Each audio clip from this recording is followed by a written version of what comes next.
বন্ধুরা, রাধে রাধে। কেমন আছো তোমরা? আশা করি খুব ভালো আছো। আমার এই নতুন ভিডিওতে তোমাদের সকলকে জানাই স্বাগতম। প্রতিদিনের মতন ঠাকুরের দর্শন করে আমি সকালবেলাটা শুরু করলাম। তোমরা ভিডিওটা সম্পূর্ণ দেখো, আশা করছি তোমাদের এই ভিডিওটা খুব ভালো লাগবে। এটা চলছে শ্রাবণ মাস। শ্রাবণ মাসে নাকি সবুজ চুড়ি পরতে হয়। আমিও সবুজ চুড়ি পরেছি 2 হাতে। সবুজ চুড়ি পরলে নাকি সুখ সমৃদ্ধি বৃদ্ধি পায়। আমি জানি না বৃদ্ধি পাবে না পাবে না, বাট মহাদেব যদি কৃপা করে অবশ্যই সুখ সমৃদ্ধি বজায় থাকবে। এই ধূপবাতিগুলো সঙ্গে সঙ্গে একটা কাঠিতে কিন্তু জ্বলছে না। দেখো, অনেকক্ষণ ধরে চেষ্টা করছি, জ্বালাতে আর পারছি না। বর্ষাকালের জন্য মনে হয় ড্যাম পড়ে গেছে। একসাথে অনেকগুলো ধূপ আনা আছে, তো হতে পারে সেই কারণের জন্যই। এইবারে যাক, আমি জ্বালাতে পেরেছি। বেশ কিছুদিন ধরে দেখছি বেশ কিছু ডোরা হয়েছে এই ঘরটাতে। মানে ঠাকুর ঘরেই তো মন্ডা, বাতাসা, নকুলদানা, খেজুর, তারপর নানা রকম ফল মিষ্টি আনা থাকে ঠাকুরকে ভোগ দেওয়ার জন্য। তা আমার মনে হচ্ছে যে সেই কারণের জন্যই হয়তো ঠাকুর ঘরে এত ডোরা হয়েছে। টাইম কলে জল চলে এসছে, সেই কারণের জন্য মা বললো তুই গিয়ে খাবার জলটা ভর। আমি এখন কলসিটা নিয়ে যাচ্ছি, খাবার জলটা ভরবো, তারপরেই মা গিয়ে কলসিটা নিয়ে আসবে। আসলে 1.5 বছর হয়ে গেল আমি এখনো পর্যন্ত কোনো ভারী জিনিস তুলিও না। কলসিটাও খুব ভারী, সেই কারণের জন্য জলটা নিয়ে আসতে গেলে যদি কোমরে লেগে যায়, সেই কারণের জন্য মাই নিয়ে চলে আসবে। আমি স্নান করে ঠাকুর ঘরে এসেছি, আর আমি একা নই, আজকে আমার দুষ্টু সোনা এসছে পুজো দেবে বলে। তো আমি এই পুজো দেওয়ার আগেই আমার সোনাটাও পুজো দিতে স্টার্ট করে দিচ্ছে। ওই একটা করে বেলপাতা নিচ্ছে আর ঘটের মধ্যে চাপাচ্ছে, একটা করে বেলপাতা নিচ্ছে আর ঘটের মধ্যে চাপাচ্ছে। দেবাংশ এরকম প্রায় দিনই আসে, এসে ঠাকুরকে ফুল দেয় এবং ঠাকুরকে ধূপ দেখাতে চায়। আমি যেরকম পুজো করি সেই রকমইও পুজো করতে চাই, কিন্তু আমার ভীষণ ভয় লাগে যে ধূপকাঠিটা যদি এখনই ওই যে আগুনটা যদি হাতে দিয়ে দেয় তাহলে তো হাতে ফোসকা হয়ে যাবে। আমার পুজো সম্পন্ন হলো। আমি যেভাবে ঠাকুরকে সাজাই এবং সিংহাসন সাজাই, আমি সেইভাবেই ফুল দিয়ে ঠাকুরকে সাজিয়েছি, সিংহাসন সাজিয়েছি এবং ঠাকুরকে ভোগ নিবেদন করেছি। এখন আমি একটু রেডি হয়ে নিয়েছি আর দেবাংশকেও রেডি করে দিয়েছি। অন্য সাইডে মা রেডি হচ্ছে। আমরা এখন যাব গোবিন্দ মন্দির। আজকে আমাদের দুপুরবেলায় গোবিন্দ মন্দিরে গোবিন্দের প্রসাদ খাওয়ার নিমন্ত্রণ রয়েছে।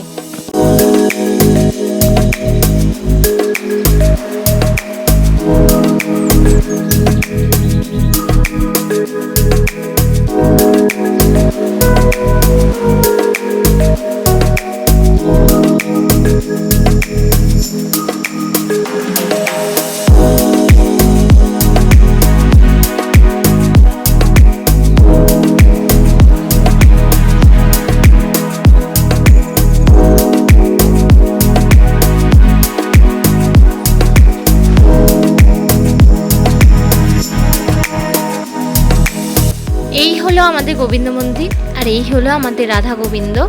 তো আমাদের এই মন্দিরের বিষয়ে আমি একটি ডিটেলস ভিডিও বানিয়েছি, তোমরা চাইলে ওই ভিডিওটা তোমরা দেখে নিতে পারো।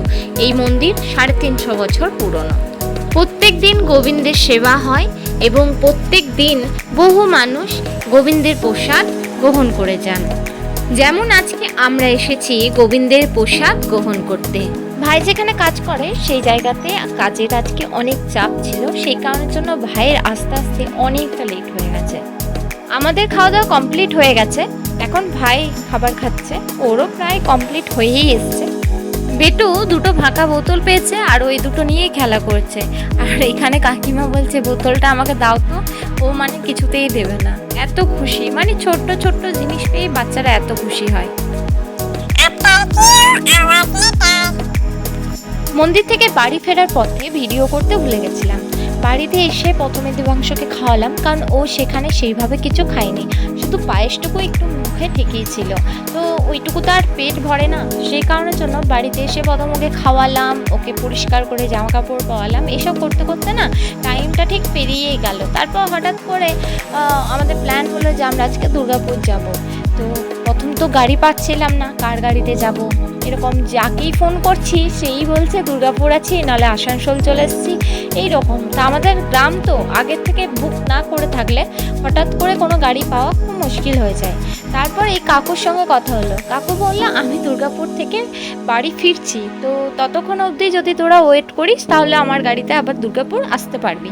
তো আমরা কিন্তু ভাবলাম যে ঠিক আছে, যাক কাকুকে পাওয়া গেছে, কাকু যখন রাজি হয়েছে আবার দুর্গাপুর আমাদেরকে নিয়ে যাবে, তাহলে ওনার গাড়িতেই যাব।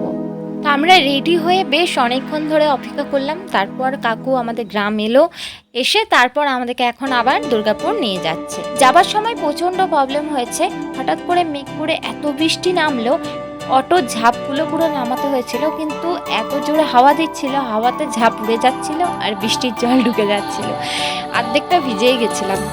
এত ঝড় ঝাপটা মেঘ বৃষ্টি সব কিছু সহ্য করে ফাইনালি পৌঁছে গেলাম পিসির বাড়িতে। সবাই আমাদেরকে দেখে একটু অবাক হয়ে গেছিলো যে আমরা এতদিন পর আসছি কিন্তু ফোন করে আসিনি। যাই হোক, কেন আসিনি, কারণ হঠাৎ করে আমাদের প্ল্যান হলো, আর তারপর তো গাড়ি পাচ্ছিলাম না, কী করে আসবো কী করে যাব, এরকম একটা ব্যাপার ছিল। তো সেই কারণের জন্যই আমরা ফোনটা করিনি। এরপর যখন অটোটা পেলাম, অটোতে চাপার পর থেকে তো বৃষ্টি শুরু, তো এই তাণ্ডব মাথায় নিয়ে আস্তে আস্তে ফোনটা আর করা হয়নি। তাও তো এত বছর রয়েছ, এত বছর বয়স অবধি তো রয়েছ,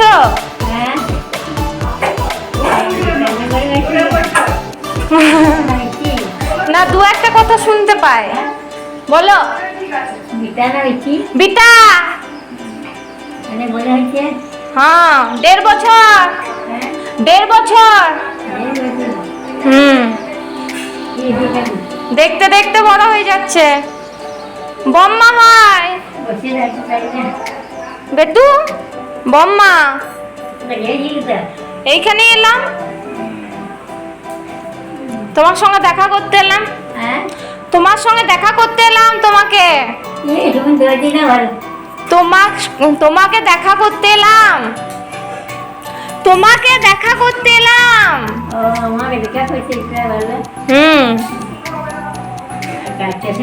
হ্যাঁ আমি আর মা। হ্যাঁ কি বলো ওটাকে, অটো অটো।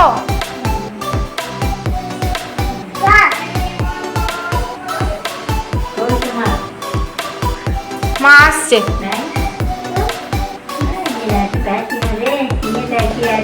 বল বম্মা, বল বল বম্মা, বল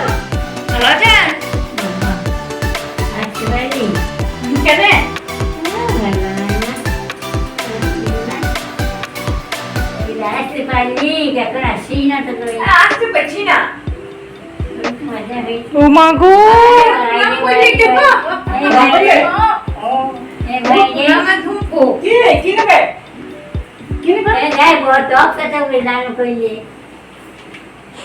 বেশি সুযোগ দিও না। ওই দেখো, এ না না না না, রাখ রাখ রাখ রাখ, কালো কালো বিড়ি কোথায় না,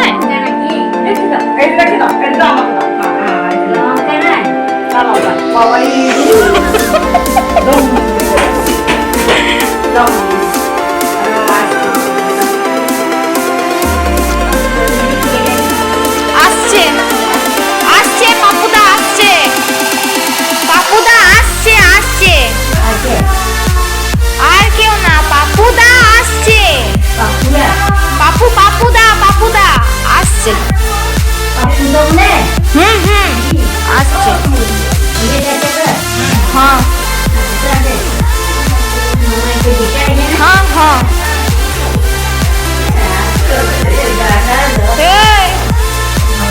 বেশি সাহস বেড়ে গেছে।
দাও, বম্মাকে দাও, বল বম্মা খাও তুমি, বম্মাকে দাও, দাও বম্মাকে দাও।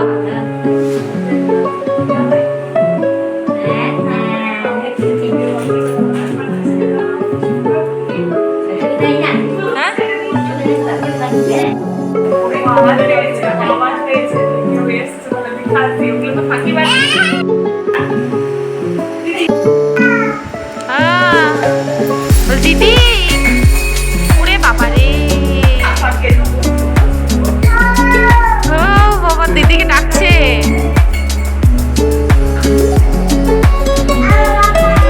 বল মামাকে ডাক, মামা।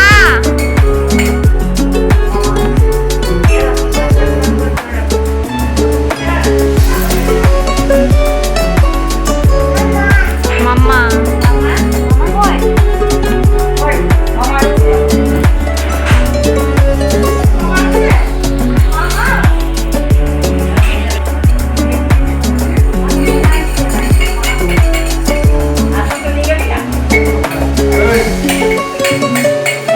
বল মামা বিস্কুট।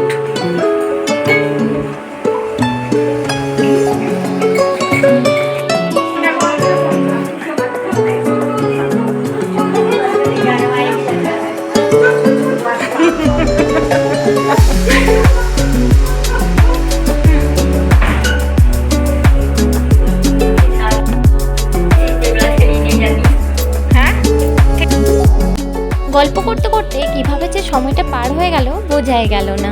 বেশ অনেকখানি রাত হয়ে গেছে, তাই এবার বাড়ির উদ্দেশ্যে রওনা দিলাম। যাক, ভগবানের কৃপায় যাওয়ার সময় বৃষ্টিটা হয়নি। আসার সময় যে বৃষ্টিটা পেয়েছিলাম, যাওয়ার সময় যদি সেই রকমই বৃষ্টিটা হতো তাহলে আবার সেই ঝাঁপ নামাতে হতো, আবার সে বৃষ্টি ঢুকতো, দিয়ে জামা কাপড়গুলো ভিজে যেত। যাওয়ার সময় যে অসুবিধাটা হয়েছিল, আসার সময় সেই অসুবিধাটা একদমই হয়নি। খুব সুন্দর এসেছি, আর খুব সুন্দর ওয়েদার ছিল, হাওয়া দিচ্ছিল, ভীষণ ভালো লাগছিল।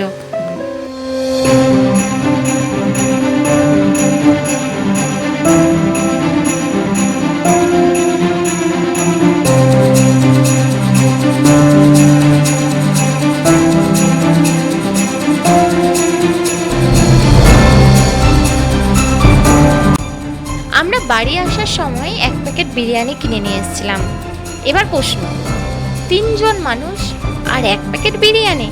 আরে শোনো, এক প্যাকেট বিরিয়ানি কিনেছিলাম, তার কারণ হলো মা আজকে মঙ্গলবার খাবে না, আর আমি শ্রাবণ মাস করছি, সেই কারণের জন্যই আমি খাবো না। কারণ আমি শ্রাবণ মাসটা গোটাটাই পেঁয়াজ, রসুন, মাছ, মাংস, ডিম কোনোটাই খাচ্ছি না, তাই বিরিয়ানিটাও খাবো না। তাহলে শুধু 3 প্যাকেট এনে কি নষ্ট করব? সেই কারণের জন্যই এক প্যাকেট কিনেছিলাম। যাই হোক, আজকের এই ভিডিওটা আমি এখানে এন্ড করছি। দেখা হচ্ছে নেক্সট ভিডিওতে। খুব ভালো থেকো, সুস্থ থেকো, এবং আমার এইভাবেই ভিডিও দেখতে থেকো, আমাকে সাপোর্ট করো, আমাকে ভালোবেসো, এবং আমার অনেক অনেক অনেক ভালোবাসা নিও। টাটা বন্ধুরা, আজকে তাহলে আসি, ফিরে আসবো নতুন একটা ভিডিও নিয়ে।